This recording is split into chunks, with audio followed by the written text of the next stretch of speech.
Vijayawada learning సెంటర్లో గ్రామ ward సచివాలయం పరీక్షలలో మొదటి నోటిఫికేషన్స్ లో ఉత్తీర్ణులైనటువంటి అభ్యర్థులకు ఉద్యోగావకాశాలు కల్పించాలని ప్రభుత్వాన్ని వేడుకున్నారు. మొత్తం 13 జిల్లాల అభ్యర్థులు రెండో విడత నోటిఫికేషన్లో చాలా మందికి వయసు పైబడిన కారణంగా వారికి మళ్లీ విధులు దక్కే అవకాశం లేనందున మొదటి పరీక్షా ఫలితాలను ఆధారంగా చేసుకుని వారికి న్యాయం చేయాలని ప్రభుత్వాన్ని కోరారు. ఉద్యోగ అవకాశాలను మొదటి విడత అర్హత సాధించినటువంటి అభ్యర్థులకు ఉద్యోగ అవకాశాలను మొదటి నోటిఫికేషన్ లో సాధించిన వారికి ఉద్యోగ అవకాశాలను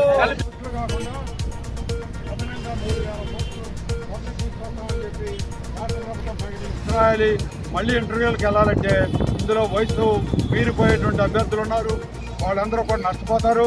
అందువల్ల వేలాది మంది నిరుద్యోగులైనటువంటి మరి ఈ యువకుల యొక్క భవిష్యత్తుని దృష్టిలో పెట్టుకుని ప్రభుత్వం మొదటి నోటిఫికేషన్లో ఎవరైతే దీనికి సెలెక్ట్ అయ్యారో వారికి మీరు సర్టిఫికెట్లు వెరిఫై చేశారో వారికి కొంతమంది ట్రైనింగ్ ఇచ్చారో వారందరినీ ఉద్యోగాల్లోకి తీసుకున్న తర్వాతే రెండవ నోటిఫికేషన్ని అమల్లోకి తీసుకురావాలి.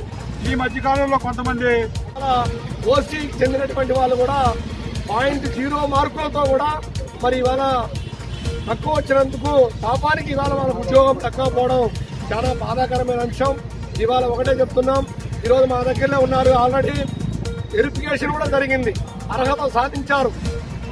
వెరిఫికేషన్ అయిపోయినటువంటి వాళ్ళకు కూడా ఇవాళ ఒక మహిళా కానిస్టేబుల్ సచివాలయం కానిస్టేబుల్ ఉద్యోగాలలో చైతన్యటువంటి ఒక మహిళకి మరి ఇవాళ ఆమె వెరిఫికేషన్ చేసి కూడా వారికి ఉద్యోగం ఇవ్వలే.